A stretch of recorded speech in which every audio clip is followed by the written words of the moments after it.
بسم الله الرحمن الرحيم. وأشهد أن محمدا عبده ورسوله أما بعد فإن خير الحديث كتاب الله وخير الهدي هدي محمد صلى الله عليه وسلم وشر الأمور محدثاتها وكل محدثة بدعة وكل بدعة ضلالة وكل ضلالة في النار. فأعوذ بالله من الشيطان الرجيم. بسم الله الرحمن الرحيم. فاعلم أنه لا إله إلا هو. وقال تعالى في موضع آخر محمد رسول الله.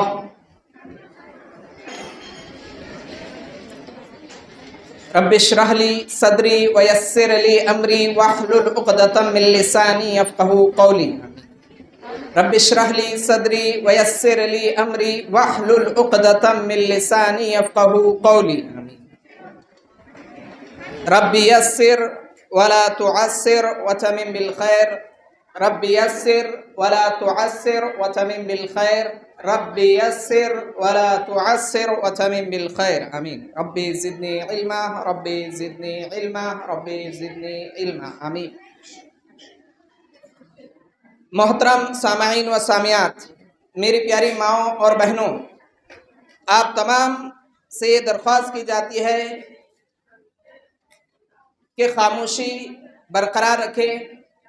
الحمدللہ دوسری نشست کا آغاز ہو چکا ہے.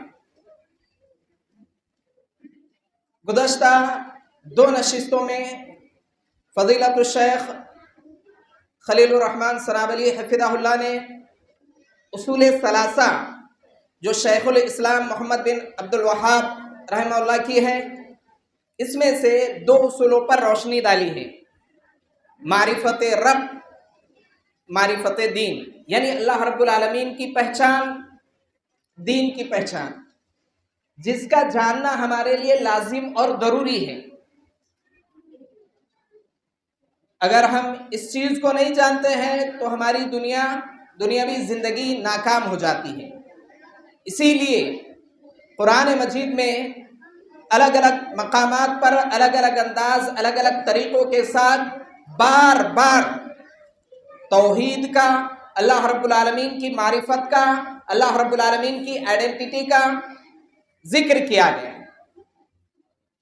اور شرک کا رد کیا گیا، جسے گزشتہ درس میں ہم نے جانا: معرفت رب اور معرفت دین. تیسرا اصول یہ ہے رسول اکرم صلی اللہ علیہ وسلم کی معرفت. نبی کریم صلی اللہ علیہ وسلم کے بارے میں جاننا ہمارے لیے لازم اور ضروری ہے، اس لیے کہ نبی کریم صلی اللہ علیہ وسلم ہمارے لیے آئیڈیل ہے، اس لیے کہ دنیا اور آخرت کی کامیابی نبی کریم صلی اللہ علیہ وسلم کی اطاعت پر ہے. اس لیے کہ اللہ رب العالمین نے نبی کریم صلی اللہ علیہ وسلم کو یہ اختیارات دیے کہ جو دے اسے لے لو اور جس چیز سے روکے اس سے رک جاؤ. محترم حاضرین، رسول کی معرفت. ہمارے نبی کا نام کیا ہے؟ حضرت محمد صلی اللہ علیہ وسلم. اچھا، ہمارے نبی کا دوسرا نام کیا ہے؟ اسمہ احمد. ہمارے نبی کا دوسرا نام احمد ہے. اس کے علاوہ دیگر اور بہت سارے صفاتی نام بھی ہیں، جیسے مدثر، مزمل، مرتضی، مصطفیٰ. اس کے علاوہ دیگر اور صفاتی نام بھی ہیں.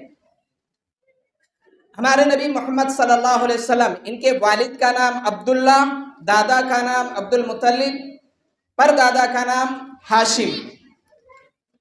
ہاشم یہ قبیلہ قریش سے ہے اور قریش عرب سے ہے، اور عرب حضرت اسماعیل بن ابراہیم علیہ السلام سے ہیں.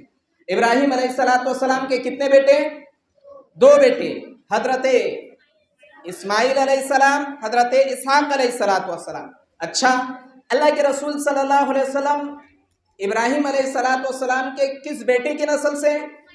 اسماعیل علیہ السلام. ابھی ذکر کیا گیا. پورا کی پورا دھیان، پوری توجہ درس پر ہوگی. انشاءاللہ دل و دماغ میں یہ باتیں اچھی طرح سے بیٹھ جائے گی. اور یاد رکھیے، ہمیں ان چیزوں کا جاننا صرف آج کے امتحان کے لیے نہیں ہے کہ ہم امتحان میں جانے اچھے سے ٹک لگائیں اور پرائز لے لیں، بلکہ ہمیں آخرت کا پرائز چاہیے. ہمیں وہ پرائز، وہ انعام چاہیے جو اللہ رب العالمین نے ہمارے لیے رکھا ہے. اچھا وہ انعام کیا ہے؟ وہ انعام جنت ہے. اللہ رب العالمین نے ہمارے لیے جنت رکھی ہے، ہم جنت کے وارث ہیں. اللہ رب العالمین نے آزمائش کے لیے دنیا میں بھیجا ہے. اس آزمائشوں میں کامیاب ہو کر کے جب ہم جائیں گے انشاءاللہ، اللہ رب العالمین سے دعا ہے، امید ہے کہ جنت الفردوس میں ہمیں اعلیٰ مقام ملے گا. تو محترم سامعین و سامعات، یہ نبی کریم صلی اللہ علیہ وسلم کے بارے میں. نبی کریم صلی اللہ علیہ وسلم کس شہر میں پیدا ہوئے؟ مکہ میں. اچھا، اس کا مطلب نبی کریم صلی اللہ علیہ وسلم مکہ میں پیدا ہوئے.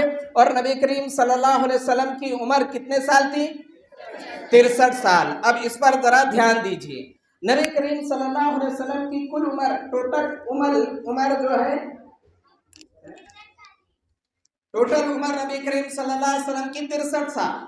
نبی کریم صلی اللہ علیہ وسلم کو نبی کتنے سالوں میں بنایا گیا؟ 40 سال کی عمر میں نبی کریم صلی اللہ علیہ وسلم کو نبوت عطا کی گئی. 40 میں 23 ملائے تو 63 ہوتے. نبی کی زندگی نبی کریم صلی اللہ علیہ وسلم کی کتنی ہے؟ 23 سال. ماشاءاللہ، لگتا ہے سب نے تیاری کر کے آئے ہیں. 40 سال میں نبی بنائے گئے، 23 سال نبی زندگی، ٹوٹل عمر 63 سال. اچھا، نبی بنائے جانے کے بعد، سوال غور کیجئے، نبی بنائے جانے کے بعد مکہ میں کتنے سال تک اللہ کے رسول صلی اللہ علیہ وسلم رہے؟ 13 سال. نبی کریم صلی اللہ علیہ وسلم کل عمر مکہ میں کتنے سال رہے؟ پوری ٹوٹل عمر 53 سال. اس لیے ذرا دھیان دیجئے، نبی کریم صلی اللہ علیہ وسلم کل 53 سال مکہ میں رہے. پھر انشاءاللہ آگے آئے گا کہ اللہ رب العالمین کی جانب سے حکم ہوا مکہ سے ہجرت کر کے مدینہ جائیے، اور مدینہ میں اللہ کے رسول صلی اللہ علیہ وسلم 10 سال تک رہے. حاضرین، جب نبی کریم صلی اللہ علیہ وسلم کو نبوت سے سرفراز کیا گیا، سب سے پہلے کون سی آیتیں، کس سورت کی آیتیں نازل ہوئی؟ سورۃ العلق کی ابتدائی 5 آیتیں نازل ہوئی، جس کے اندر معرفت رب ہے. کیا ہے؟ اللہ رب العالمین کی آئیڈینٹی، اللہ رب العالمین کی پہچان ہے. آیت کیا ہے؟ اللہ رب العالمین کا اعلان، اقرأ بسم ربک الذی خلق خلق الانسان من علق اقرأ وربک الاکرم الذی علم بالقلم علم الانسان ما لم یعلم. بہت ساری چیزوں کا ذکر ہے. مختصراً یہ کہ اللہ رب العالمین نے پڑھنے کا حکم دیا. کیا پڑھنا ہے، کیسے پڑھنا ہے، اس کو بتانے والا بھی اللہ رب العالمین. تو اللہ رب العالمین نے بتایا اقرأ، پڑھو، بسم ربک الذی خلق، اپنے رب کے نام سے پڑھو. اب رب کے نام سے کون پڑھے گا؟ جو رب کو جانے گا وہی رب کے نام سے پڑھے گا. کیا جو رب کو نہ جانے گا وہ رب کے نام سے پڑھ سکتا ہے؟ جیسے الحمدللہ ہم لوگ اللہ رب العالمین کو جانتے ہیں، اللہ رب العالمین کی توحید کو مانتے ہیں، اللہ رب العالمین کی صفات کو جانتے ہیں، تو ہم جب بھی کسی کام کا آغاز کرتے ہیں تو کس کے نام سے کرتے ہیں؟ اللہ رب العالمین کے نام سے کرتے ہیں. تو یہ معرفت رب. پتہ کیا چلا؟ سب سے پہلے اللہ رب العالمین نے پڑھنے کا حکم دیا اور اپنے رب کے نام سے پڑھنے کا حکم دیا. تو پتہ یہ چلا دینی تعلیم، قرآن و حدیث کی تعلیمات، اللہ رب العالمین کی معرفت سب سے زیادہ اہم، ضروری ہے، پہلا فریضہ ہے. سمجھ میں آیا؟ چلیے آگے چلتے ہیں. اس کے بعد کچھ دنوں تک وحی کا سلسلہ رک گیا. اس کے بعد جب وحی نازل ہوئی تب اللہ رب العالمین نے پھر نبی کریم صلی اللہ علیہ وسلم کو خطاب کرتے ہوئے کہا، یا ایھا المدثر قم فانذر وربک فکبر وثیابک فطہر والرجز فاہجر ولا تمنن تستکثر ولربک فاصبر. سورۃ المدثر کی آیتیں ہیں. اس میں اللہ رب العالمین نے نبی کریم صلی اللہ علیہ وسلم کو خطاب کرتے ہوئے کہا کہ اے اوڑھ لپیٹ کر لیٹنے والے، اٹھ جاؤ. کیا کرو؟ اٹھ جاؤ. قم، اٹھ جاؤ. فانذر، اور ڈراؤ. ڈرانا ہے تو کس چیز سے ڈرانا ہے؟ شرک سے ڈرانا ہے، شرک کی گندگی سے ڈرانا ہے. اس لیے کہ جیسے کہ بار بار ذکر کیا جاتا، شرک یہ ایسا گناہ ہے جو کبھی معاف نہیں ہوگا اگر بغیر توبہ کے کوئی مر جاتا ہے. اس کے علاوہ انسان آسمان و زمین بھر کے گناہ کر کر آ جائے، اللہ رب العالمین کا قانون ہے. اللہ رب العالمین کہتا ہے ان اللہ لا یغفر ان یشرک بہ ویغفر ما دون ذلک لمن یشاء. اللہ رب العالمین فرماتا ہے کہ اگر اللہ اس کے علاوہ گناہوں کو چاہے گا تو معاف کر دے گا، لیکن شرک کو کبھی اللہ رب العالمین معاف نہیں کرے گا. لہذا اللہ رب العالمین نے نبی کریم صلی اللہ علیہ وسلم کو جب نبوت کے منصب پر فائز کیا تو اللہ رب العالمین نے حکم دیا کہ اب آپ کو بیٹھنا نہیں ہے، قم، کھڑے ہو جائیے، فانذر، اور شرک کی گندگی سے لوگوں کو ڈرائیے، وربک فکبر، اور اپنے رب کی کبریائی، اپنے رب کی بزرگی، اپنے رب کی بڑائی بیان کیجیے، وثیابک فطہر، اور اپنے کپڑوں کو پاک و صاف رکھیے. ایک تو ظاہری گندگی سے بھی پاک و صاف رکھنا ہے. اسی لیے صفائی کو آدھا ایمان کہا گیا، الطہور شطر الایمان. لیکن افسوس آج یہ بات کہنا پڑتا ہے کہ مسلمان گندگی کے بہت زیادہ قریب ہے، یعنی گندے علاقے گندی چیزوں کے ذریعے پہچانے جا رہے ہیں. یاد رکھیے ہماری پہچان یہ صفائی، ظاہری صفائی بھی اور باطنی صفائی بھی. باطنی صفائی کس سے؟ شرک سے، بدعات سے، گناہوں سے، نافرمانیوں سے اپنے آپ کی صفائی کرنا. وَثِيَابَكَ فَطَهِّرْ وَالرُّجْزَ فَاهْجُرْ، اور اللہ رب العالمین نے اس بات کا پیغام دیا کہ وَالرُّجْزَ فَاهْجُرْ، آپ رجز فہجر یعنی گندگی سے دور رہیے، گندگی کو چھوڑ دیجئے. گندگی یہاں پر کہا گیا بتوں کو، شرک کو، کفر کو، نافرمانی کو. اس چیز کو چھوڑنے کا اللہ رب العالمین نے حکم دیا اور فرمایا وَلَا تَمْنُن تَسْتَكْثِرْ وَلِرَبِّكَ فَاصْبِرْ، کہ اور احسان کرو زیادہ حاصل کرنے کے لیے اور اپنے رب کی خاطر صبر کرو. یعنی ظاہر سی بات ہے اب اگر شرک سے روکا جائے، کفر سے روکا جائے، اس بات کا پیغام دیا جائے کہ اللہ صرف ایک ہے، تمام معبودان باطلہ کا رد کیا جائے کہ فلاں رب نہیں، فلاں اللہ کی ذات میں شریک نہیں، فلاں اللہ کی عبادات میں شریک نہیں، فلاں کے لیے فلاں کو اللہ رب العالمین کی صفات میں، عبادات میں شریک نہیں کیا جائے گا، تب کیا ہوگا؟ اب پریشانی آئیں گی. لہذا اللہ رب العالمین کہہ رہا ہے کہ صبر بھی کیجئے، یہ لازمی طور پر. ان چیزوں کا پیغام اللہ رب العالمین نے دیا. حاضرین، اس نقطے پر، توحید پر، اللہ کے رسول صلی اللہ علیہ وسلم نبی بنائے جانے کے بعد 10 سالوں تک اللہ کے رسول صلی اللہ علیہ وسلم نے خاص طور پر پیغام دیا، یعنی توحید کا پیغام دیا اور شرک سے روکا. ابھی عبادات اور دوسری چیزوں پر زیادہ زور نہیں دیا گیا، ابھی زور پورا کی پورا دیا گیا کہ جو 360 بت یا اللہ کے علاوہ جن کی بھی تم عبادت کرتے ہو، کیسا، کس طرح سے؟ ایک تو ہوتا تھا اللہ کی ذات میں شریک کرنا. اللہ کی ذات میں شریک کرنا کیسے؟ کہ کچھ لوگوں نے اللہ رب العالمین کا بیٹا بنایا، کچھ نے اللہ نعوذ باللہ اللہ کی بیوی بنایا، کچھ نے اللہ رب العالمین کے ساتھ شریک کیا ذات میں، اس طرح سے پارٹنر بناتے ہوئے یہ اللہ کی ذات میں. کچھ نے اللہ کو تو مانا لیکن اللہ رب العالمین کی صفات میں دوسروں کو شریک کر دیا. اللہ کی صفات کیا ہے؟ غوث آدم کون؟ صرف اللہ رب العالمین. اب اگر یہ صفت دوسروں کو دے دی جائے تو جو صفت اللہ کی ہے ہم نے دوسروں میں تقسیم کر دی، یہ بھی شرک ہوتا ہے. امیروں غریبوں کو نوازنے والا کون؟ صرف اللہ، صرف اللہ. یا ایھا الناس انتم الفقراء الی اللہ. اللہ رب العالمین کہتا ہے اے لوگو تم سب کے سب فقیر ہو، سب کے سب فقیر ہو. ناس کے اندر سارے کے سارے لوگ آ گئے. اللہ رب العالمین کیا کہہ رہا؟ تم سب کے سب فقیر ہو. واللہ الغنی، غنی تو کون ہے؟ اللہ رب العالمین. اب اگر کوئی یہ کہے کہ فلاں فلاں بھی نوازتا ہے، فلاں بھی نوازتا ہے، یہ بھی دیتا ہے، وہ بھی دیتا ہے، تو کیا کیا ہم نے؟ اللہ کی صفات میں دوسروں کو شریک کر دیا. اس طرح سے شرک میں اللہ کی ذات میں لوگوں نے شریک کیا، اللہ کی صفات میں شریک کیا، اللہ کی عبادات میں شریک کیا. اللہ کی عبادات کیا ہے؟ رکوع کیا ہے؟ عبادت ہے. سجدہ کیا ہے؟ عبادت ہے. نذر ماننا عبادت ہے. قربانی عبادت ہے. یہ ساری چیزیں عبادت ہے، اور ان عبادت میں اللہ کے ساتھ دوسروں کو لوگوں نے شریک کر دیا. نبی کریم صلی اللہ علیہ وسلم نے دعوت دی، پیغام دیا کہ صرف ایک اللہ کی عبادت کی جائے، اللہ کے علاوہ کسی اور کی عبادت نہ کی جائے، اللہ کی ذات میں کسی کو شریک نہ کیا جائے، اللہ کی صفات میں کسی کو شریک نہ کیا جائے.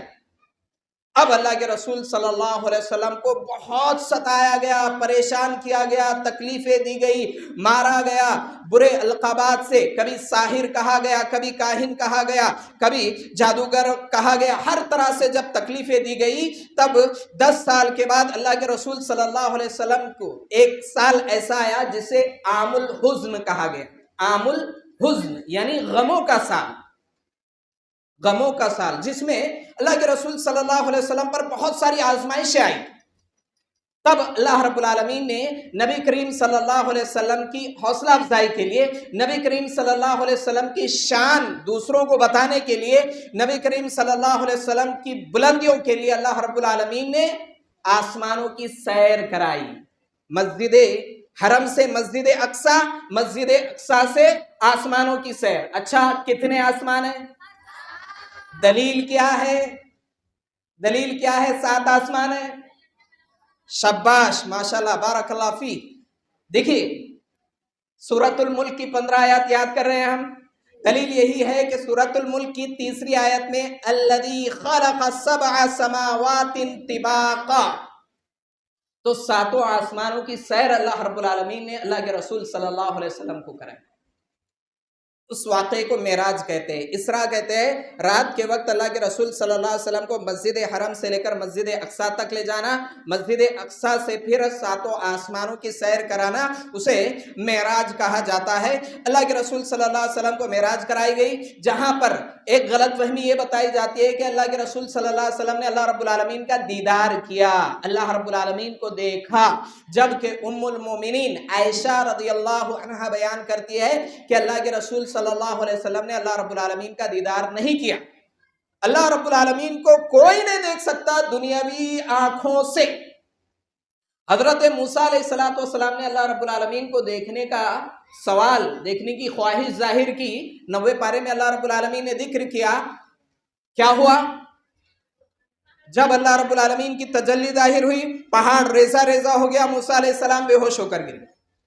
تو واقع اسراء و معراج میں اللہ کے رسول صلی اللہ علیہ وسلم نے اللہ رب العالمین کو نہیں دیکھا۔ ہاں انشاءاللہ جنت میں جنتیوں کو جو سب سے بڑی نعمت دی جائے گی وہ اللہ رب العالمین کا دیدار ہوگا۔ اللہ رب العالمین سے دعا ہے اللہ رب العالمین جنت الفردوس میں، جنت میں اللہ رب العالمین ہمیں اپنا دیدار نصیب فرمائے، آمین۔ محترم شرکا، اسراء و معراج جب کرائی گئی تو اس میں اللہ کے رسول صلی اللہ علیہ وسلم کو تحفے دیے گئے، 3 تحفے خاص طور پر دیے گئے، جس میں سے مختصر ذکر کیا جا رہا ہے، وقت کم ہے اور بہت اہم چیزیں ہیں۔ 3 تحفے دیے گئے، اسی میں سے 50 نمازیں تھی، 5 وقت کی کر دی گئی، لیکن انشاءاللہ اس کا اجر و ثواب کتنی نمازوں کے برابر ہوگا؟ 50 نمازوں کے برابر ہوگا۔ اللہ اکبر۔ اب یہ نماز ہمیں چھوڑنا چاہیے؟ 50 نمازوں سے 5 ہو گیا، اب اگر 5 نمازیں بھی ہم نہیں پڑھتے تو یقیناً اللہ رب العالمین کے نافرمان ہوں گے۔ اس لیے نماز لازم ہے، نماز کے چھوڑنے کا تصور ایمان والوں کی زندگی میں ہو ہی نہیں سکتا۔ اسی لیے نماز چھوڑنے والوں کو یا نماز میں سستی کرنے والوں کو منافق کہا گیا۔ بہرحال مختصراً یہ کہ اللہ کے رسول صلی اللہ علیہ وسلم پر 5 وقت کی نمازیں فرض کی گئی۔ اس کے بعد اللہ کے رسول صلی اللہ علیہ وسلم 3 سال تک مکہ میں رہے۔ اب جب 3 سال تک رہے بہت زیادہ تکلیفیں پریشانیاں بہت زیادہ ہوئی، بہت زیادہ ستایا گیا۔ بالآخر ایسا وقت بھی آیا کہ نبی کریم صلی اللہ علیہ وسلم کے قتل کی ناپاک سازش بھی کر لی گئی۔ اللہ کے رسول صلی اللہ علیہ وسلم رحمت للعالمین، اس کے باوجود نبی کریم صلی اللہ علیہ وسلم توحید کا پیغام پہنچاتے اور شرک سے روکتے تھے، وجہ یہی تھی، ورنہ نبی کریم صلی اللہ علیہ وسلم کے اخلاق کردار کو وہ لوگ بھی مانتے تھے، بہرحال مختصراً جب اللہ کے رسول صلی اللہ علیہ وسلم کی قتل کی پلاننگ اور سازش کی گئی، اس کا بھی ایک پس منظر ہے جو واقع محرم کے وقت میں جو اسلامی کیلنڈر کا آغاز آتا ہے ہجرت سے جو ہوا، اس وقت تفصیلاً آتا ہے۔ مختصراً یہ اس وقت اللہ رب العالمین کا حکم ہوا اللہ کے رسول صلی اللہ علیہ وسلم کو ہجرت کرنے کا۔ کہاں سے کہاں کے لیے؟ مکہ سے مدینہ کے لیے، یعنی ایک علاقے کو چھوڑ کر دوسرے علاقے کی طرف چلے جانا، بلد شرک کے علاقے کو چھوڑ کر توحید کے علاقے کی طرف چلے جانا، اسلام کے علاقے کی طرف چلے جانا، اس نقل مکانی کو ہجرت کہا جاتا ہے، جس کا ذکر قرآن مجید میں الگ الگ انداز الگ الگ طریقوں کے ساتھ کیا گیا۔ اللہ رب العالمین کا اعلان، ان الذین توفاہم الملائکۃ ظالمی انفسہم قالوا فیما کنتم، یہ طویل آیت ہے، سورۃ النساء آیت نمبر 97-98 کی۔ اس کا ترجمہ یہ ہے، جو لوگ اپنے نفس پر ظلم کر رہے تھے، ان کی روحیں جب فرشتوں نے قبض کر لی تو ان سے پوچھا کہ یہ تم کس حال میں مبتلا تھے؟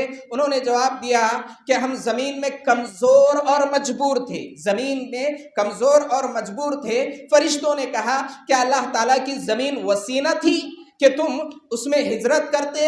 یہ وہ لوگ ہیں جن کا ٹھکانہ جہنم ہے، اور وہ بڑا ہی برا ٹھکانہ ہے۔ جو مرد اور عورتیں اور بچے واقعی بے بس ہیں اور نکلنے کا کوئی راستہ اور ذریعہ نہیں پاتے، بعید نہیں کہ اللہ تعالیٰ انہیں معاف کر دے، اللہ بڑا معاف کرنے والا اور درگزر کرنے والا ہے۔ یعنی اللہ رب العالمین نے ہجرت کا حکم دیا۔ اس سے ایک نقطہ، ایک اہم پوائنٹ یہ پتہ چلتا ہے کہ ہم اسلام کے لیے ملک وطن شہر کو چھوڑ سکتے ہیں، لیکن ملک وطن علاقے کے لیے ہم اسلام کو نہیں چھوڑ سکتے۔ یاد رکھیے، جب اسی چیز کو مسلمان نہ سمجھے تو حالت یہ ہوتی ہے کہ تیزی کے ساتھ ارتداد کا فتنہ پھیلتا چلا جا رہا ہے، یعنی مرتد ہو رہے، اسلام سے ہٹ کر کے دیگر مذاہب دیگر ادیان کو قبول کر رہے ہیں۔ کیوں؟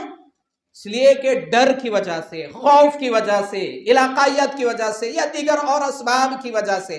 مختصراً یہ کہ یہ ایک نقطہ، ایک پوائنٹ اپنے دل و دماغ میں بٹھا لیجئے، اسلام کے لیے ملک علاقے کو چھوڑا جا سکتا ہے، لیکن ملک اور وطن کے لیے اسلام کو نہیں چھوڑا جا سکتا۔ اس کے لیے دلیل یہ آیت، اس کے بعد والی آیت، یا عبادی الذین آمنوا ان ارضی واسعۃ فایای فاعبدون، اے میرے بندو جو ایمان لائے ہو، میری زمین بڑی وسیع ہے، بس تم میری بندگی کرو۔ پوری کی پوری زمین کس کی ہے؟ اللہ رب العالمین کی ہے۔ اللہ رب العالمین نے جب اپنی عبادت کے لیے سارے کے سارے انسانوں اور جنوں کو پیدا کیا تو ان کے لیے اللہ رب العالمین نے آسمان، زمین، سورج، چاند، ان ساری چیزوں کا انتظام بھی اللہ رب العالمین نے کر دیا، ان ساری چیزوں کا انتظام بھی اللہ رب العالمین نے کر دیا۔ تو حاضرین، اللہ کے رسول صلی اللہ علیہ وسلم نے ہجرت کی، کہاں سے کہاں؟ مکہ سے ہجرت کی۔ اچھا، آج کی تاریخ میں ہجرت کر سکتے ہیں کہ نہیں؟ ہاں، اگر وقت ایسا آ جائے تو ہجرت کر سکتے ہیں، اور ہجرت قیامت تک باقی ہے۔ کب تک باقی ہے؟ دلیل اللہ کے رسول صلی اللہ علیہ وسلم کا فرمان، لا تنقطع الحجرة حتى تنقضي التوبة ولا تنقضي التوبة حتى تطلع الشمس من مغربها۔ کیا اللہ کے رسول صلی اللہ علیہ وسلم کا فرمان ہے کہ جب تک توبہ کا دروازہ بند نہیں ہوتا اس وقت تک ہجرت کا سلسلہ منقطع نہیں ہوتا، اور توبہ کا دروازہ اس وقت تک بند نہیں ہوتا جب تک سورج مشرق کی بجائے مغرب سے طلوع ہو جائے۔ سورج کہاں سے طلوع ہوتا ہے؟ کنفرم ہے؟ سورج مشرق سے طلوع ہوتا ہے اور مغرب میں ڈوبتا ہے۔ جب مغرب سے طلوع ہو جائے اس وقت قیامت کی بڑی نشانی ظاہر ہو جائے گی۔ اب لوگ دیکھیں گے اتنی بڑی نشانی، یہ نشانی دیکھنے کے بعد لوگ توبہ کرنا چاہیں گے، اسلام قبول کرنا چاہیں گے، لیکن توبہ قبول نہیں ہوگی، توبہ کا دروازہ بند ہو جائے گا۔ تو قیامت تک ہجرت کا ثبوت ہے، یعنی قیامت تک ہجرت کا ثبوت پایا جاتا ہے۔ بہرحال مختصراً یہ کہ اللہ کے رسول صلی اللہ علیہ وسلم نے جب مکہ سے ہجرت کی مدینہ کی طرف، اب مدینہ اللہ کے رسول صلی اللہ علیہ وسلم آئے تو اللہ کے رسول صلی اللہ علیہ وسلم نے مدینہ میں دیگر اور اسلامی چیزوں کا نفاذ ہوا۔ کتنے سال مدینہ میں رہے؟ 10 سال۔ اچھا یاد ہے، 10 سال اللہ کے رسول صلی اللہ علیہ وسلم مدینہ میں رہے۔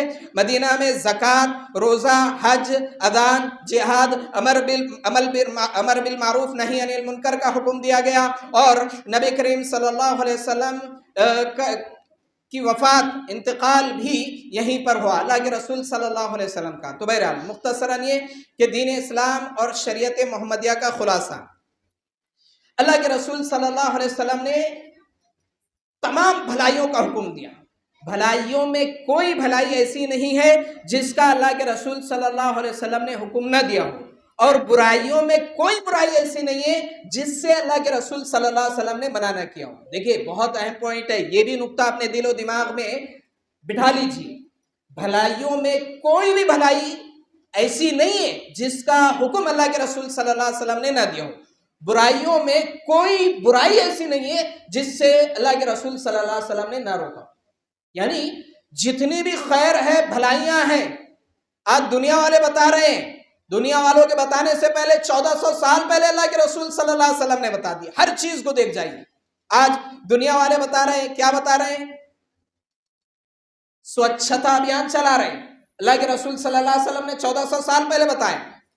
آج دنیا والے درخت لگاؤ مہم بتا رہے ہیں، 1400 سال پہلے اللہ کے رسول صلی اللہ علیہ وسلم نے بتا دیا۔ تو پہلے بھلائیوں میں کوئی بھلائی ایسی نہیں ہے جسے اللہ کے رسول صلی اللہ علیہ وسلم نے چھوڑا ہو، اور برائیوں میں کوئی برائی ایسی نہیں ہے جسے اللہ کے رسول صلی اللہ علیہ وسلم نے منع نہ کیا۔ اچھا، بھلائیوں میں سب سے بڑی بھلائی کون سی ہے؟ توحید کی، امر بالمعروف۔ برائیوں میں سب سے بڑی برائی کون سی ہے؟ شرک کی۔ یہ دیکھیے، یہ بھی ہمارے زندگی میں ہونا چاہیے کہ کسی بھی حال میں شرک نہ کریں اور ہر حال میں توحید پر رہیں۔ انشاءاللہ دنیا اور آخرت میں ضرور بھی ضرور کامیاب ہو جائیں گے۔ اچھا، اگلا سوال، کیا اللہ کے رسول صلی اللہ علیہ وسلم صرف ہم مسلمانوں کے لیے نبی بنا کر بھیجے گئے؟ سارے انسانوں کے لیے۔ دلیل اللہ رب العالمین کا فرمان، قل یا ایھا الناس انی رسول اللہ الیکم جمیعا، الیکم جمیعا۔ کیا کہا اللہ رب العالمین نے؟ اے نبی آپ کہہ دیجئے، اے لوگو، انی رسول اللہ الیکم جمیعا، میں تم تمام لوگوں کے لیے رسول بنا کر بھیجا گیا۔ اچھا، اب ہم تو مانتے ہیں، ہمارے دوسرے ہم وطنی بھائی یا دیگر ادیان، دیگر مذاہب والے نبی کریم صلی اللہ علیہ وسلم کو نہیں مانتے، تو ہم انہیں کیا دعوت دیں گے کہ بھئی آپ کے بھی نبی ہے، آپ کے نبی کی بات آپ مانیے۔ نبی کریم صلی اللہ علیہ وسلم سارے انسانوں کے لیے اتنا روتے، اتنا گڑ گڑاتے، اتنی فکر، اتنا ٹینشن لے لیتے کہ اللہ رب العالمین نے نبی کریم صلی اللہ علیہ وسلم کو فکر کرنے اور ٹینشن لینے سے روکا۔ اللہ رب العالمین نے اعلان فرمایا، فَلَعَلَّكَ بَاخِعٌ نَفْسَكَ عَلَىٰ آثَارِهِمْ إِن لَّمْ يُؤْمِنُوا بِهَٰذَا الْحَدِيثِ أَسَفًا۔ کیا آپ ان کے پیچھے لگ کر، جو ایمان لانے والے نہیں ہیں، کیا ان کے پیچھے لگ کر آپ اپنے آپ کو ہلاک کر دیں گے؟ ہدایت کا دینے والا کون؟ کیا نبی کریم صلی اللہ علیہ وسلم ہدایت دے سکتے ہیں؟ ہرگز نہیں دے سکتے۔ انک لا تہدی من احببت ولکن اللہ یہدی من یشاء۔ جسے چاہتا ہے اللہ رب العالمین ہدایت دیتا ہے۔ نبی کریم صلی اللہ علیہ وسلم بھی ہدایت نہیں دے سکتے۔ اگر ہدایت دے سکتے تو اللہ کے رسول صلی اللہ علیہ وسلم کے چچا، جو ہر قدم پر آپ کا ساتھ دینے والے، آپ کے لیے چٹان بن کر سامنے آ جانے والے، بغیر ہدایت کے انتقال کریں۔ کیوں؟ کیونکہ ہدایت کا اختیار صرف اللہ رب العالمین کے پاس ہے، اللہ کے علاوہ کوئی اور ہدایت ہرگز نہیں دے سکتا۔ اچھا، نبی کریم صلی اللہ علیہ وسلم نے جب ساری بھلائیوں کا حکم دے دیا، ساری برائیوں کا سے روک دیا، تو اب کیا ہوا؟ دین کیا ہوا؟ اب مکمل ہو گیا۔ اب اس میں کسی کمی اور زیادتی کی گنجائش ہے؟ ہرگز گنجائش نہیں ہے۔ مکمل کہتے ہیں بھری ہوئی چیز کو۔ جیسے اسے مثال کے ذریعے سمجھیے، یہ گلاس ہے، یہ گلاس پانی سے پورا فل بھر دیا گیا، ہاں پورا فل بھر دیا گیا، تو اسے کہا جائے گا کہ یہ گلاس مکمل بھرا ہوا ہے۔ اب اس کے اندر اگر باہر سے کچھ پانی ڈالا جائے تو ہوگا کیا؟ اس کے اندر اگر باہر سے کوئی چیز ڈالی جائے گی تو یہ اندر کا پانی باہر گر جائے گا۔ یہی حال دین کا ہو رہا ہے۔ آج دین کے نام پر جب نئی نئی بدعتیں ایجاد کی جا رہی ہے، نیکیوں کے نام پر جب نئی نئی چیزیں لائی جا رہی ہے، اچھائیوں کے نام پر جب نئے نئے طریقے اختیار کیے جا رہے ہیں، تو سنتیں ختم ہوتی جا رہی ہے، بدعتیں عام ہوتی چلی جا رہی ہیں۔ بدعت کرنے والا گناہ کر کے بدعت نہیں، گناہ سمجھ کر بدعت نہیں کرتا۔ سمجھ رہے ہیں کیا؟ بدعت کرنے والا بدعت کو نیکی اور اچھائی سمجھ کر رہا ہے۔ جب اسے پتا چل جائے گا کہ یہ غلط ہے تو وہ بدعت کرے گا ہی نہیں. سمجھ میں آ رہا ہے؟ دین مکمل ہو گیا، کسی بھی طرح کی نہ کمی کی گنجائش ہے اور نہ ہی زیادتی کی گنجائش ہے. اسی لیے اللہ رب العالمین نے قرآن مجید 6 پارہ سورۃ المائدہ آیت نمبر 3 میں اللہ رب العالمین نے کہا الیوم اکملت لکم دینکم واتممت علیکم نعمتی ورضیت لکم الاسلام دینا. بڑی جامع آیت ہے، ہر کسی کو یاد ہونا چاہیے، یا اس کا معنی مفہوم ہر ایک کے دل و دماغ میں ہونا چاہیے. ارے ہم کس لیول پر جا رہے ہیں؟ جب یہ آیت نازل ہوئی تو ایک یہودی نے حضرت عمر رضی اللہ عنہ سے کہا تھا کہ اگر ہمارے دین میں یہ آیت نازل ہوتی تو ہم اس آیت کے نازل ہونے کے دن کو ہی تہوار عید کا دن منا لیتے تھے. یہودی یعنی یہودی سمجھ گیا اس آیت کے معنی مفہوم کو، اور آج بہت سارے مسلمان نہیں سمجھ رہے. بہرحال مختصراً الیوم اکملت لکم، اللہ رب العالمین کہتا ہے آج کے دن میں نے مکمل کر دیا ہے تمہارے لیے دین کو. دین کیا ہوا؟ مکمل. اب اس میں کمی بھی نہیں چلے گی، اب اس میں زیادتی بھی ہرگز نہیں چلے گی. اچھا، دوسرا ٹکڑا وَأَتْمَمْتُ عَلَيْكُمْ نِعْمَتِي، میں نے میری نعمتیں مکمل کر دی تمہارے اوپر. دین مکمل ہوا، اللہ کی نعمتیں بھی مکمل. پتہ کیا چلا؟ اسلام کی پوری تعلیمات ہمارے لیے نعمت ہے.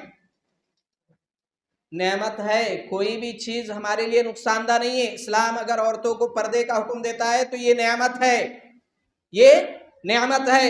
اسلام اگر چور کی سزا ہاتھ کاٹنا مقرر کرتا ہے تو یہ نعمت ہے. اگر قصاصاً قتل کے بدلے قتل کہتا ہے یہ اللہ رب العالمین کی نعمت ہے. زکوٰۃ دینے کا حکم دیتا ہے یہ نعمت ہے. سود سے اسلام روکتا ہے یہ اللہ رب العالمین کی نعمت ہے. غرض کے پوری اسلامی تعلیمات نعمت ہے. جب ایمان کمزور ہو تو انسان اسے کم سمجھتا ہے، جبکہ اللہ رب العالمین نے دین کے مکمل ہونے کے بعد یہ ٹکڑا بیان کیا کہ وَأَتْمَمْتُ عَلَيْكُمْ نِعْمَتِي، کہ میں نے میری نعمتیں بھی تمہارے اوپر مکمل کر دی.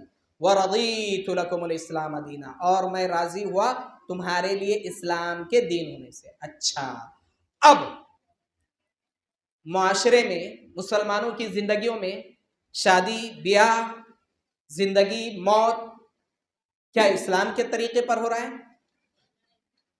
تقریباً اسلام سے ہٹ کر کے ہو رہا ہے.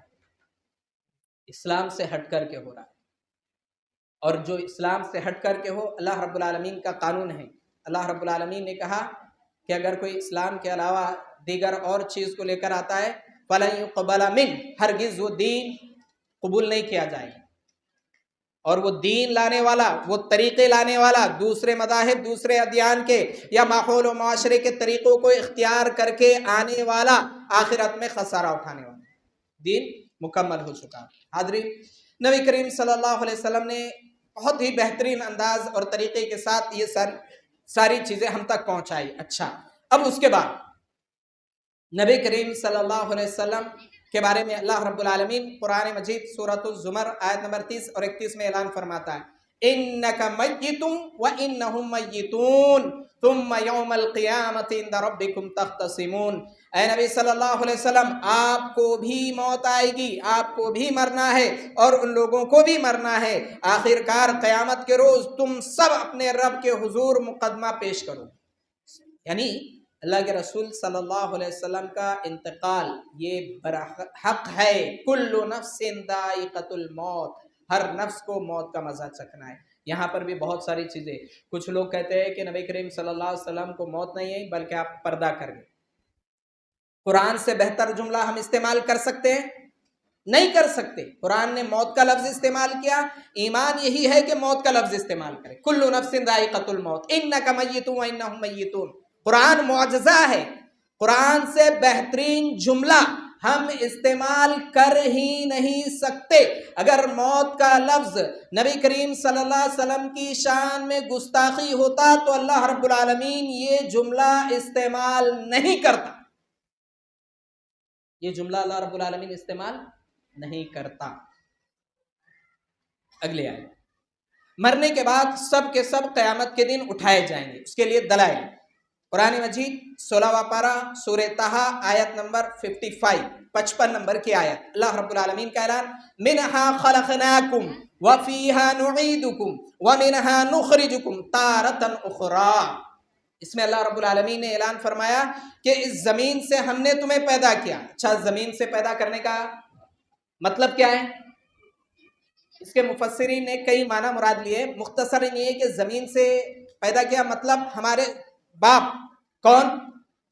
آدم علیہ السلام۔ اللہ رب العالمین نے زمین کے مختلف علاقوں کی مٹی لے کر حضرت آدم علیہ السلام کو بنایا، لہذا اس طرف اشارہ کیا جا رہا ہے۔ کیوں؟ کیونکہ ساری کی ساری انسانیت کا تعلق کس سے؟ آدم علیہ السلام سے۔ جتنے بھی انسان ہیں، مرد ہو عورتیں ہو، ماننے والے ہو انکار کرنے والے ہو، سب کے والد سب کے باپ حضرت آدم علیہ السلام۔ ایک یہ معنی ہے۔ دوسرا یہ بھی معنی ہے کہ زمین کے اندر سے اللہ رب العالمین ہمارے لیے اناج نکال رہا ہے، فصلیں نکال رہا ہے، دیگر اور چیزوں کا استعمال ہو رہا ہے، انتظام ہو رہا ہے جس کے ذریعے ہماری زندگیاں گزر رہی ہے۔ تو دونوں بھی معنی اپنی جگہ پر بالکل صحیح ہیں۔ منہا خلقناکم وفیہا نعیدکم، اور تم سب کو اسی کی طرف لوٹنا ہے، یعنی مر جانے کے بعد ظاہر سی بات ہے مٹی میں ہی ملنا ہے۔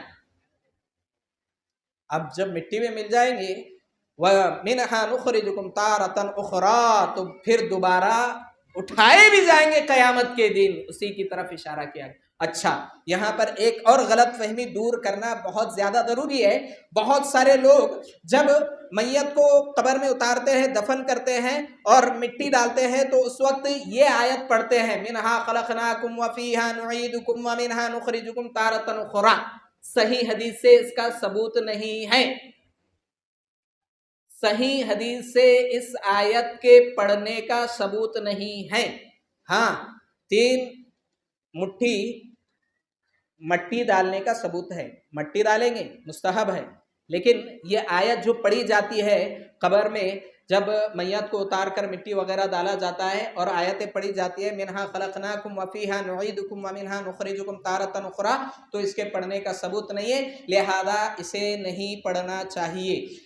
مرنے کے بعد اٹھائے جانے کا ثبوت اس آیت سے، اس کے علاوہ اور ایک آیت قرآن مجید 29واں پارہ سورہ نوح آیت نمبر 17 اور 18 میں، وَاللَّهُ أَنبَتَكُم مِّنَ الْأَرْضِ نَبَاتًا ثُمَّ يُعِيدُكُم فِيهَا وَيُخْرِجُكُم إِخْرَاجًا۔ اللہ رب العالمین کہتا ہے، اور اللہ تعالیٰ نے تم کو زمین سے خاص طور سے پیدا کیا، پھر وہ تمہیں اسی زمین میں واپس لے جائے گا، اور قیامت کے روز پھر اسی زمین سے اللہ رب العالمین تمہیں یکایک نکالے گا۔ وہی معنی، یعنی اللہ رب العالمین نے ہمیں پیدا کیا، پیدا کرنے کے بعد ہر کسی کو مرنا ہے۔ دیکھیے، اختلافات ہر چیز میں، لیکن موت میں کسی کا اختلاف نہیں، لیکن مرنے کے بعد اٹھایا جانا اس پر ایمان لازم ہے، اس پر ایمان لازم ہے۔ جیسے ایمان کے باب میں ہم نے 6 چیزوں پر ایمان کے بارے میں پڑھا ہے۔ 6 چیزیں کون سی ہیں؟ اللہ پر ایمان، اللہ کے فرشتوں پر ایمان، اللہ کے رسولوں پر ایمان، اللہ کی کتابوں پر ایمان، آخرت کے دن پر ایمان۔ تو آخرت کے دن پر ایمان کے سیکشن حصے میں مرنے کے بعد اٹھایا جانا یہ چیز آ جائے گا۔ تو بہرحال اب جب مرنے کے بعد اللہ رب العالمین اٹھائے گا، تب سارے کے سارے انسانوں کو، جتنے بھی آئے، جس نے بھی نیکیاں کی ہو، خیر کیے ہو، اچھائیاں کی ہو، رات کے اندھیرے میں کوئی نیکی کی ہو یا رات کے اندھیرے میں کوئی گناہ کیا ہو، وہ ساری کی ساری چیزیں بتا دی جائیں گی، یعنی اچھائیاں بھی بتائی جائے گی اور برائیاں بھی بتائی جائے گی، جس کا ذکر اللہ رب العالمین قرآن مجید سورۃ النجم آیت نمبر 31 میں اس انداز میں بیان کرتا ہے، وَلِلَّهِ مَا فِي السَّمَاوَاتِ وَمَا فِي الْأَرْضِ لِيَجْزِيَ الَّذِينَ أَسَاءُوا بِمَا عَمِلُوا وَيَجْزِيَ الَّذِينَ أَحْسَنُوا بِالْحُسْنَى۔ دیکھ جائیے، بار بار اللہ رب العالمین نے پہلے اپنا تعارف پیش کیا ہے، کیسے؟ وَلِلَّهِ مَا فِي السَّمَاوَاتِ وَمَا فِي الْأَرْضِ، اور زمین و آسمان کی ہر چیز اللہ ہی کے لیے، یعنی آسمان اور زمین کی جتنی بھی چیزیں ہیں وہ کس کے لیے؟ اس کا مالک اللہ ہے۔ تو اب اس میں کوئی چیز ہم کو چاہیے تو کس سے مانگنا چاہیے؟ مالک سے مانگنا چاہیے۔ جو مالک ہے اس سے وہ چیز مانگے تو وہ چیز ملے گی۔ اگر مالک کو چھوڑ کر کے دوسروں سے کوئی چیز مانگے تو کوئی چیز مل سکتی ہے کیا؟ ہرگز نہیں مل سکتی۔ کیوں؟ کیونکہ وہ مالک اتنے نہیں ہے، وہ اختیار اتنے رکھتے۔ تو یہ چیز بھی سمجھنا بہت ضروری ہے. آج یہ چیز نہ سمجھنے کے نتیجے میں مسائل یہ آ رہے ہیں کہ عقیدہ خراب ہو رہا ہے. اللہ مالک ہے, اللہ کو چھوڑ کر دوسروں سے ہی مانگا جا رہا ہے, دوسروں سے ہی مانگا جا رہا ہے. جس اعتماد, جس کانفیڈنس کے ساتھ اللہ رب العالمین سے مانگا جائے, انشاءاللہ اللہ رب العالمین کا وعدہ ہے, اللہ رب العالمین ضرور بھی ضرور وہ چیز دیتا ہے جو بھی مانگا جائے. تو بہرحال وَلِلَّهِ مَا فِي السَّمَاوَاتِ وَمَا فِي الْأَرْضِ لِيَجْزِيَ الَّذِينَ أَسَاءُوا بِمَا عَمِلُوا وَيَجْزِيَ الَّذِينَ أَحْسَنُوا بِالْحُسْنَى. اللہ رب العالمین کہتا ہے اللہ برائی کرنے والوں کو ان کے عمل کا بدلہ ضرور دے گا, اور اچھائی کرنے والوں کو ان کا بدلہ اللہ رب العالمین اچھا ضرور دے گا. یعنی انسان جیسے عمل کرے گا اسے ویسا بدلہ دیا جائے گا. اگر کسی نے اچھائیاں, نیکیاں, خیر کی, اسے اچھا بدلہ ملے گا. کسی نے گناہ, برائیاں کی, اسے برا بدلہ ملے گا. اس وقت کفار مکہ مرنے کے بعد اٹھائے جانے کا انکار کرتے تھے اور کہتے تھے کہ ایسے کیسے ممکن ہے, ہاؤ ٹو پاسبل, یہ کیسے ممکن ہے کہ جب ہم مر جائیں, مر جانے کے بعد مٹی ہو جائے اور مٹی میں ہم مل جائیں, کیسے اٹھائے جائیں. مرنے کے بعد اٹھائے جانے کا انکار اس وقت بھی کرتے تھے, اور آج بھی بہت سارے لوگ مرنے کے بعد اٹھائے جانے کا انکار کرتے ہیں. کہتے ہیں کہ بس یہ دنیاوی زندگی ہے, انسان مر گیا, ختم. دو طرف دیکھیں, بیلنس جب آؤٹ ہوتا ہے تو ریئل میں آؤٹ ہی ہو جاتا ہے, یعنی اعتدال لازم ہے. ایک طرف ایسے لوگ ہیں جو مرنے کے بعد یہ عقیدہ رکھتے ہیں کہ آواگوان کا عقیدہ, پنرجنم کا عقیدہ. کیسا پنرجنم کا؟ کہ مرنے کے بعد پھر اگر اچھے عمل کیے تو اچھی شکل میں پیدا ہوں گے, یا پھر برے عمل کیے تو بری شکل میں پیدا ہوں گے, اور 7 جنموں وغیرہ کا عقیدہ رکھنے والے ایسے لوگ پائے جاتے ہیں. تو دوسری طرف سرے سے ٹوٹلی انکار کرنے والے لوگ پائے جاتے ہیں کہ بھئی مرنے کے بعد ختم, اینڈ, اب کچھ نہیں ہوگا. جبکہ اللہ رب العالمین یہ کہتا ہے, اللہ کا قرآن یہ کہتا ہے کہ مرنے کے بعد اٹھایا جانا برحق ہے, اچھے اور برے اعمال یہ بتائے جائیں گے, اس کے بعد جزا اور سزا ہوگی. دلیل اللہ رب العالمین کا فرمان, زعم الذین کفروا ان لن یبعثوا قل بلا وربی لتبعثن ثم لتنبعن بما عملتم وذلک علی اللہ یسیر. کافروں نے بڑے دعوے سے کہا کہ وہ مرنے کے بعد دوبارہ ہرگز نہیں اٹھائے جائیں گے, بڑے دعوے سے, آج بھی کانفیڈنس کے ساتھ کہتے ہیں. دیکھیے, شرک کرنے والے بھی شرک میں کانفیڈنس دکھاتے ہیں, کفر کرنے والے بھی کفر میں کانفیڈنس دکھاتے ہیں.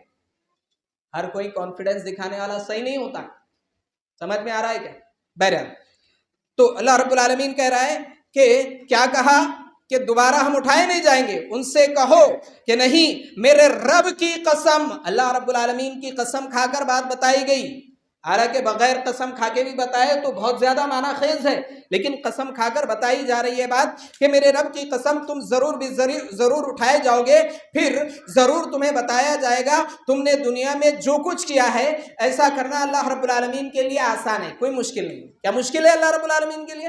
کچھ لوگ اعتراض کرتے ہیں, اچھا مٹی میں مل جانے کے بعد اٹھا لیں گے, اگر مٹی میں نہیں ملے, سمندر میں ڈوب گئے, مچھلیوں نے کھا لیا, ختم کر دیا, یا پھر ہوائی جہاز وغیرہ میں اڑ رہے, بلاسٹ ہو گیا, ٹکڑے ٹکڑے ہو گئے, بکھر گئے, کیسے؟ تو اللہ رب العالمین کے لیے مرنے کے بعد اٹھایا جانا کوئی مشکل نہیں ہے. اللہ رب العالمین اس بات پر قادر ہے کہ تمام ٹکڑوں کو, تمام پرزوں کو جمع کرے اور اللہ رب العالمین اٹھا لے. ہے نہیں اللہ رب العالمین قادر؟ اس کی ایک مثال اللہ رب العالمین نے 3 پارے میں حضرت ابراہیم علیہ السلام کے ذریعے سے بھی دی ہے. حضرت ابراہیم علیہ السلام نے اللہ رب العالمین سے یہ تقاضا کیا ہے کہ اے اللہ, میں دیکھنا چاہتا ہوں کہ تم مردوں کو کیسے زندہ کرتا ہے. اللہ رب العالمین نے کہا قال ولم تؤمن, کیا تم اس پر ایمان نہیں رکھتے؟ حضرت ابراہیم علیہ السلام نے کہا بلا کیوں نہیں, ایمان تو رکھتا ہوں, ولکن یطمئن قلبی, لیکن دلی اطمینان کے طور پر میں نے یہ سوال کر دیا. تب اللہ رب العالمین نے کہا قال فخذ اربعة من الطير فصرهن اليك ثم اجعل على كل جبل منهن جزءا ثم ادعهن يأتينك سعيا واعلم ان الله عزيز حكيم. اللہ رب العالمین نے کہا 4 پرندے لو, ان کو کاٹو اور الگ الگ ملا کر الگ الگ مقامات پر رکھ دو, ثم ادعوهن, پھر تم انہیں پکارو, پکارو گے تو کیا ہوگا؟ یاتینک سعیا، تیزی کے ساتھ دوڑتے ہوئے آئیں گے۔ تو اللہ رب العالمین اس بات پر قادر ہے کہ مرنے کے بعد اللہ رب العالمین اٹھائے، یہ ایمان کا ایک جز ہے، اسے ماننا ہے اور لوگوں سے منوانا بھی ہے۔ کیوں؟ کیونکہ لوگوں کو بھلائیوں کا حکم دینا ہے اور یہ بھلائی کا حکم ہے۔ تو بہرحال اس کے بعد اللہ کے رسول صلی اللہ علیہ وسلم کے بارے میں اللہ رب العالمین فرماتا ہے رسلا مبشرین ومنذرین لئلا یکون للناس علی اللہ حجۃ بعد الرسل، یہ سارے رسول خوشخبری دینے والے اور ڈرانے والے بنا کر بھیجے گئے تاکہ ان کو مبعوث کر دینے کے بعد لوگوں کے پاس اللہ کے مقابلے میں کوئی عذر باقی نہ رہے۔ یعنی اللہ رب العالمین نے انسانوں کی رشد و ہدایت کے لیے انبیاء اکرام کو بھیجا۔ کوئی علاقہ، کوئی بستی، کوئی قوم ایسی نہیں کہ جہاں پر انسان تھے اور رسول نہ آئے، ہر علاقے میں اللہ رب العالمین نے رسولوں کو بھیجا۔ اچھا، رسولوں میں حضرت نوح علیہ السلام پہلے رسول ہیں، اور آخری رسول کون ہے؟ محمد الرسول اللہ، محمد صلی اللہ علیہ وسلم اللہ کے رسول ہیں۔ وخاتم النبیین، خاتم النبیین ہے، آپ کے بعد بحیثیت نبی کوئی نبی نہیں آنے والا۔ اچھا، کوئی سوال کر سکتا ہے، اعتراض کرنے والے بہت اعتراض کرتے ہیں کہ بھئی عیسیٰ علیہ السلام کا نزول ہوگا۔ عیسیٰ علیہ السلام بحیثیت امتی آئیں گے، بحیثیت نبی نہیں آئیں گے، بحیثیت نبی نہیں بلکہ بحیثیت امتی حضرت عیسیٰ علیہ السلام آئیں گے۔ سب سے پہلے رسول نوح علیہ السلام، سب سے آخری رسول ہمارے آخری نبی محمد صلی اللہ علیہ وسلم ہیں۔ اللہ رب العالمین اعلان فرماتا ہے اِنَّا أَوْحَيْنَا إِلَيْكَ كَمَا أَوْحَيْنَا إِلَى نُوحٍ وَالنَّبِيِّينَ مِن بَعْدِهِ، اے نبی کریم صلی اللہ علیہ وسلم، ہم نے آپ سے پہلے آپ صلی اللہ علیہ وسلم کی طرف وحی بھیجی جس طرح نوح علیہ السلام اور ان کے بعد کے پیغمبروں پر بھی وحی بھیجی۔ تو اللہ رب العالمین نے تمام قوموں میں اللہ رب العالمین نے رسولوں کو بھیجا۔ اچھا، اس کے لیے اور دلیل کیا ہے؟ قرآن مجید 14واں پارہ سورۃ النحل آیت نمبر 36 نمبر کی آیت، اللہ رب العالمین کا اعلان، اور یہ آیت بھی یاد رکھنا چاہیے، رسولوں کا مقصد وَلَقَدْ بَعَثْنَا فِي كُلِّ أُمَّةٍ رَسُولًا، فِي كُلِّ أُمَّةٍ رَسُولًا أَنِ اعْبُدُوا اللَّهَ، یہ ڈیوٹی بھی بتائی گئی۔ اللہ رب العالمین کہتا ہے ہم نے ہر امت میں رسول کو بھیجا، ہر امت میں، یعنی آج سے ہزاروں سال پہلے اگر ہندوستان میں لوگ رہتے تھے تو یہاں پر بھی کوئی رسول بھیجے گئے، جہاں جہاں انسان تھے وہاں وہاں اللہ رب العالمین نے رسول بھیجے۔ اچھا، اب یہ رسول کی ڈیوٹی کیا، رسول کا کام کیا ہوتا ہے؟ رسول کا کام یہ ہوتا ہے ان اعبدوا اللہ، اللہ کی عبادت کی طرف بلانا۔ اچھا، اللہ کی عبادت کیا ہے؟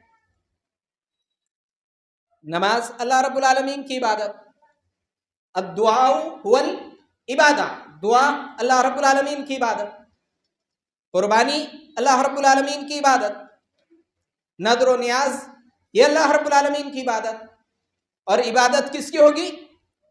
صرف اللہ رب العالمین۔ اچھا، کب سے کب تک ہوگی؟ کچھ لوگ جب ایکسپائر ہونے کے قریب آتے ہیں اس وقت نماز پڑھنا شروع کرتے ہیں، یعنی بوڑھے ہونے کا انتظار کرتے ہیں۔ نوجوانوں کو بولا جائے نماز پڑھو، نیکیاں کرو، خیر کرو، اللہ کی عبادت کرو، ابھی تو وقت نظر آ رہا ہے، تو عبادت سے پیچھے ہٹتے ہیں۔ اللہ رب العالمین کی عبادت کرنا ہے شعور میں آنے کے بعد، یعنی انسان جب ہوش میں آئے شرعی طور پر جو قرآن و حدیث نے بتایا ہے، اس کے بعد سے لے کر موت کے آ جانے تک اللہ رب العالمین کی عبادت کرنا ہے۔ اچھا، دلیل اللہ رب العالمین قرآن مجید 14واں پارہ سورۃ الحجر میں آخری آیت میں اعلان فرماتا ہے وَاعْبُدْ رَبَّكَ، اپنے رب کی عبادت کرو، کب تک؟ حَتَّى يَأْتِيَكَ الْيَقِينَ، یقین کے، یقین یعنی موت، موت کے آ جانے تک اپنے رب کی عبادت۔ کس کی عبادت کرنا ہے؟ اللہ کی، صرف اپنے رب کی، رب صرف اللہ رب العالمین۔ کب تک؟ موت کے آ جانے تک اللہ رب العالمین کی عبادت۔ ان اعبدوا اللہ۔ اچھا، اب بہت سارے لوگ بولتے ہیں ٹھیک ہے ہم نمازیں پڑھ رہے ہیں، عبادت کر رہے ہیں، ساری چیزیں کرتے ہیں، نمازیں پڑھتے ہیں، روزے رکھتے ہیں، حج کرتے ہیں، زکوٰۃ دیتے ہیں، دنیا بھر کی نیکیاں کرتے ہیں، خیر کرتے ہیں، اس کے ساتھ اللہ کے ساتھ ساتھ دوسروں کی بھی عبادت کرتے ہیں، یعنی دوسروں سے بھی مانگنا شروع کر دیتے ہیں، دوسروں کے نام کی بھی قربانیاں دینا شروع کر دیتے ہیں. ہوتا ہے کہ نہیں ہوتا ہے؟ دوسروں کے لیے بھی سجدے کرنا شروع کر دیتے ہیں. یہی تو شرک کہا گیا. نبیوں کی دعوت جو تھی اللہ کی عبادت کے ساتھ ساتھ وَاجْتَنِبُوا الطَّاغُوتَ، طاغوت کی عبادت سے روکنا. طاغوت کسے کہتے ہیں؟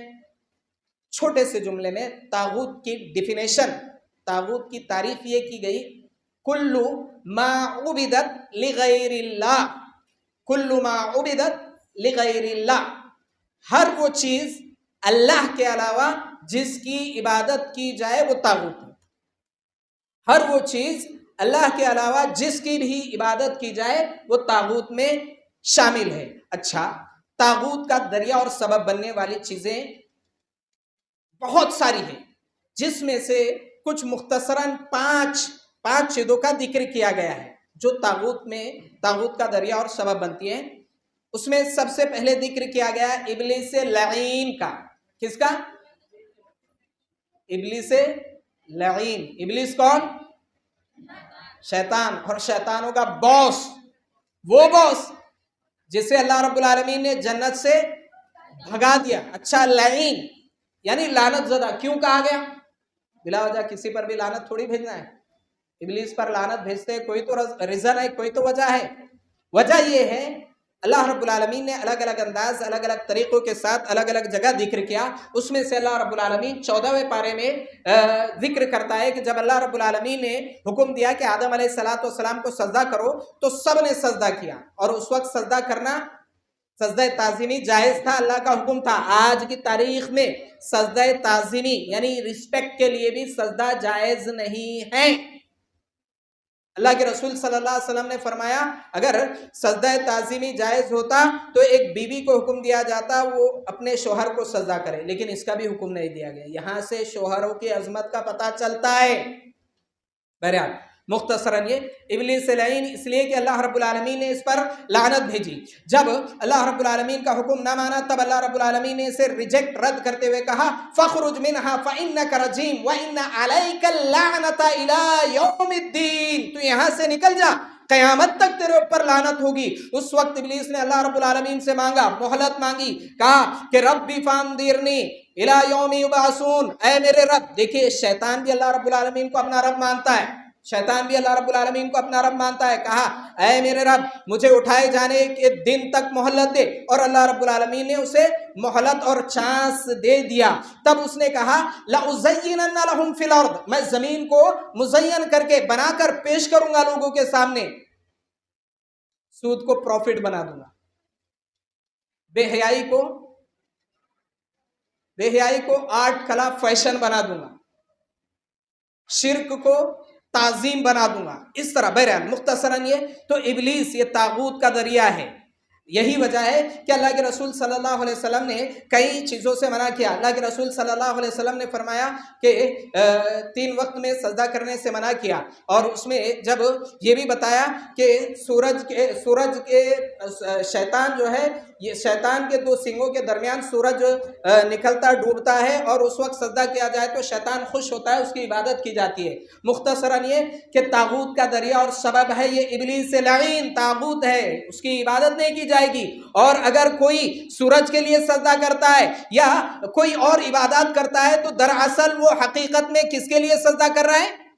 شیطان کے لیے. دلیل مختصراً یہ کہ 19ویں پارے میں سورۃ النمل میں حضرت سلیمان علیہ السلام کا اور ہدہد کا پورا قصہ ذکر کیا گیا. جب ہدہد نے یہ دیکھا کہ ایک قوم ہے جو اللہ کو چھوڑ کر کے غیر اللہ کے لیے سجدہ کر رہی ہے، تب اس نے یہ کمپلین حضرت سلیمان علیہ السلام کے سامنے پیش کی، اور اس نے یہ بھی بیان کیا کہ وہ لوگ اللہ کو چھوڑ کر غیر اللہ کے لیے سجدہ کرتے ہیں. بہرحال مختصراً یہ دوسرا، ایسا شخص جس کی عبادت کی جائے اور وہ اس پر راضی ہو، ایسا شخص جس کی عبادت کی جا رہی ہے، جس کے لیے رکوع کیا جا رہا ہے، سجدہ کیا جا رہا ہے، جس کے لیے جانور کو ذبح کیا جا رہا ہے اور وہ شخص کافی ہو، خوش ہو، راضی ہو، یہ بھی طاغوت میں ہے۔ اب پتہ یہ چلا کہ اگر طاغوت سے بچنا ہے تو کوئی تعظیم کے لیے کسی کے لیے سجدہ کر رہا ہے تو اسے فوراً روک دینا چاہیے۔ جیسے اللہ کے رسول صلی اللہ علیہ وسلم نے الگ الگ انداز، الگ الگ طریقوں کے ساتھ روکا۔ حضرت عیسیٰ علیہ السلام، انہیں بھی اللہ رب العالمین کا بیٹا بنایا جاتا۔ جب حضرت عیسیٰ علیہ السلام نے والدہ کے، اپنی ماں کے پیٹ میں کہا، تب فوراً جواب دیا انی عبداللہ، میں اللہ رب العالمین کا بندہ ہوں۔